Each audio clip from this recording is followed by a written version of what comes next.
Assalamualaikum warahmatullahi wabarakatuh. Halo anak-anak soleh dan anak-anak solehah, apa kabar hari ini? Semoga kalian selalu sehat, selalu semangat dalam belajar, dan selalu dalam lindungan Allah Subhanahu wa Ta'ala. Amin ya Rabbal Alamin. Pada pembahasan kali ini, kita akan membahas pelajaran Al-Quran Hadis dengan materi surah Al-Humazah. Sebelum pembelajaran dimulai, alangkah baiknya kita membaca basmalah bersama-sama ya. Bismillahirrahmanirrahim. Semoga pembelajaran hari ini diberkahi oleh Allah Subhanahu wa Ta'ala. Amin. Mengenal surah Al-Humazah. Surah Al-Humazah adalah surah yang ke-104 dalam Al-Quran, yang terdiri dari 9 ayat, yang tergolong surah Makkiyah atau surah yang diturunkan di kota Mekah. Kata Al-Humazah diambil dari ayat pertama. Kata Al-Humazah berarti pengumpat atau dengan perbuatan. Sedangkan lafal Al-Humazah adalah pencela atau dengan perbuatan.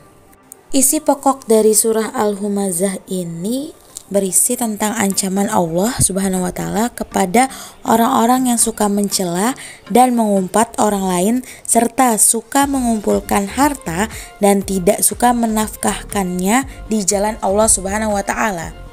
Dan ancaman ini juga berlaku bagi mereka yang enggan menafkahkannya untuk fakir miskin, atau mereka tidak mau bersedekah atau berbagi kepada orang yang membutuhkan. Yuk sama-sama kita simak pelafalan surah Al-Humazah.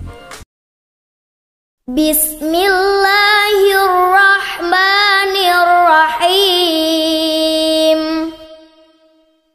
Wailul likulli humazatil lumazah, alladzi jama'a malan wa 'addadah, yahsabu anna malahu akhladah, kalla layumbadhanna fil hutamah, wa ma adraka mal hutamah, narullahil muqadah, allati tattali'u 'alal afidah, innaha 'alaihim muqsadah fi 'amadim mumaddadah.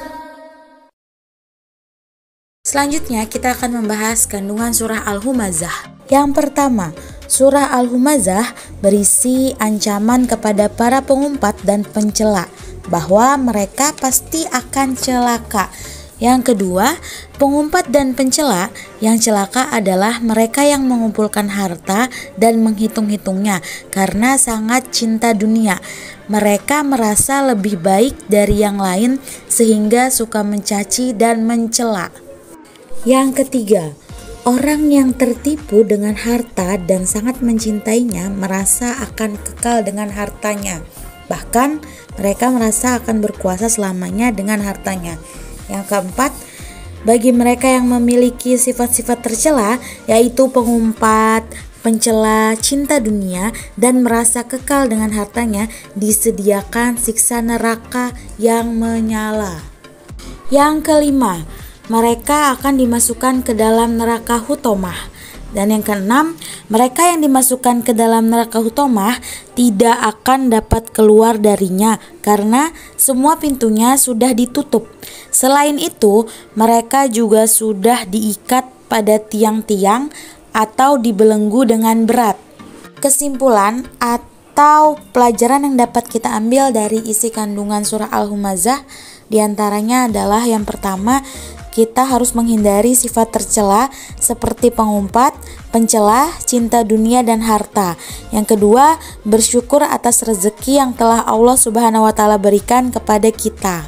Yang ketiga, harta yang kita dapat kelak akan dipertanggungjawabkan di akhirat. Yang keempat, semua yang ada di dunia ini tidak kekal, semua akan hancur bersamaan dengan hari kiamat. Yang kelima, ancaman Allah Subhanahu wa Ta'ala pasti benar adanya. Yang keenam, kita harus menyiapkan bekal untuk di akhirat kelak. Mungkin itu saja penjelasan materi tentang surah Al-Humazah. Marilah sama-sama kita tutup pembelajaran hari ini dengan membaca hamdalah. Alhamdulillahirabbil alamin. Semoga dapat dipahami dan dimengerti ya. Terima kasih. Kurang dan lebihnya Ibu mohon maaf. Wassalamualaikum warahmatullahi wabarakatuh.